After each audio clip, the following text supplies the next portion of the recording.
Hey everyone! So I broke down a couple weeks ago and went ahead and ordered a Gewehr 98 from Royal Tiger Imports.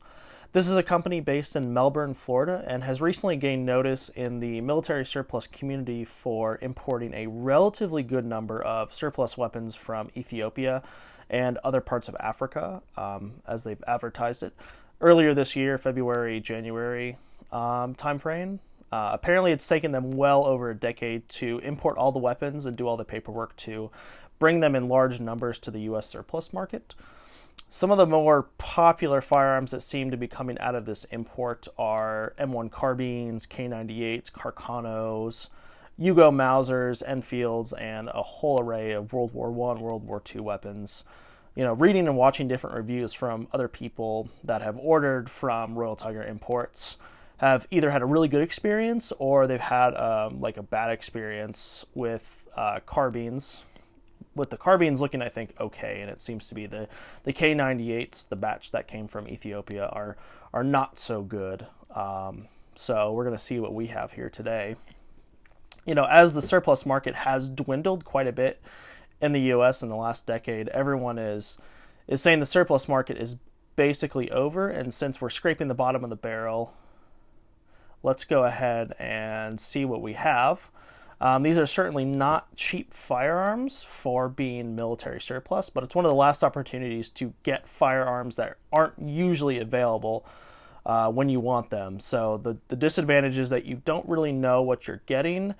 It's kind of a luck of the draw since they're just taking guns from a rack, putting them in a box and shipping them out, right? And you don't get to personally select them first, right, or inspect them in any way. So the Gewehr 98 was, I think, one of 7 left in the Royal Tiger Imports inventory when I ordered them online. So I did not ask for the hand select option either. So this is pretty much, I figured it was 7 left. Grabbing one of 7, hand selecting one of 7 most likely wasn't worth it. So I didn't really see the point there. Well, that's pretty much enough talking. Let's see what's in here. And just a quick note, I did open it up before when I picked it up from the FFL, and they needed the serial number to do all the paperwork. But other than that, I did my best to not inspect the rifle beforehand. All right, so some bubble wrap in there, and there's really it doesn't look like it's packaged in any special way. Let's get that out. There's really not any, there's no additional bubble wrap. It's just as is, and holy cow, this is in really good condition, I think. Let me, just getting a first look at it here. Or rather, a serious first look at it. And, it has the Gewehr 98 was the main infantry rifle for the German forces, German Imperial forces, and World War I. And of course, the roller coaster sight is the kind of the unique identifier there, which is kind of a cool shape, right? Bolt action, straight bolt. Unlike the K98s in World War II, it didn't have the round circle right there for disassembling the bolt. Let's turn it around. Right, so let's check the action.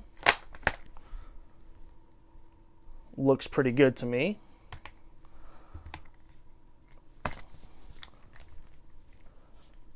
So the safety seems to be working, right?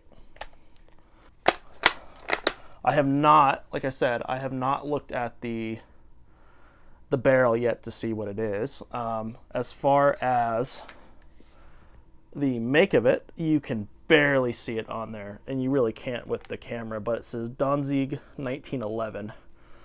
Barely visible. You have a little crown right here. And I'm not too familiar with these World War I Gewehr 98s.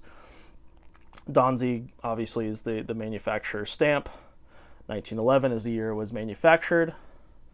It looks like there's a proof mark there on the receiver. And then, I mean, it's very light, very, very light.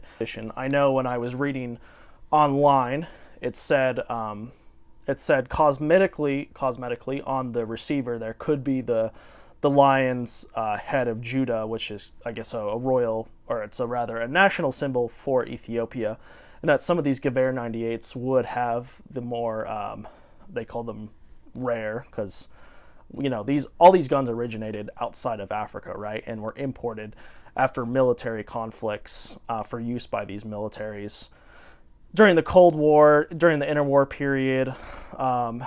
Over the last 80 years, all sorts of weapons have made their way to Africa and Asia to fight in various colonial, anti-colonial conflicts, sold as cheap surplus by militaries and governments that didn't want to pay for storage fees. So again, all these rifles that are considered antique now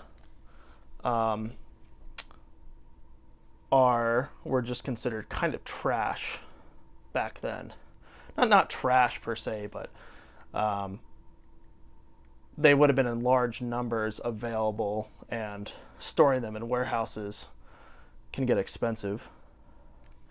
And after these major conflicts, you have a lot of surplus stuff left over. Why not give it to your allies? Why not give it to people fighting for your ideology? To that end, I don't know how these guns made it to Ethiopia, but let's get a look from this side here. So the wood is in fairly good condition. It doesn't really look like there's a whole lot of marks. I mean, there's definitely personality marks on it, but there's no major cracks or breaks on it. A little bit of rust on the sling swivel there. I'll show you the butt plate. The butt plate looks pretty good, pretty solid. No issues there, right? No real major pitting on much of the metal at all. It looks like it's in fairly good condition. Like I said, the bolt operates. And then you have the iconic roller coaster sights here. Well, let me give you guys a better view. The front here, there's no cleaning rod. It didn't come with a cleaning rod, but I'm sure I can find something. But it does have the bayonet lug here. The front sight looks like it's in order. All the bands are there. Again, really impressed with this. I've seen reviews of people who got K98s who were not impressed at all. Cosmetically on the outside, this does not look like it's in bad condition. It looks like it's in really fair condition. And that's kind of how they were advertised. And when they advertised them, they said, look, you may get them in really bad condition, or you'll get them from fair to good condition, right? However they whatever process they use to determine what's fair and what's good. But they said, they're at least going to be not pretty. But I'm impressed with this. This doesn't look terrible. So what I'm going to do now is I'm going to take the bolt out, and let's see what the bore looks like. Now, what I'm less excited about is the inside of this barrel, and it is absolutely trashed. I mean, looking at that there, I don't know it is pretty rusty in there. I think this would keyhole if I fired it. Either way, let's clean it out and see what kind of results we can get, and then we'll come back and see if there's any rifling left. Okay, everyone, I just got back from putting hot water and soap and some cleaning rags down the barrel, and it didn't really do much. I mean, it is absolutely trashed in there. I mean, there's barely any rifling in there. And the pitting is so bad, I don't even know if it's safe to shoot. Yeah, I'm not really satisfied with the way the barrel was, especially as the gun was advertised as fair and not as like a working gun. I mean, it's just you can look in there, it's just trashed, absolute trashed. I think I'm going to try to get my money back on this. I'm just wholly unsatisfied with the condition of this rifle in the description. You know, it was advertised as rugged, not as like completely crapped out, you know. So there it is, guys. This is the Gewehr 98 from Royal Tiger Imports.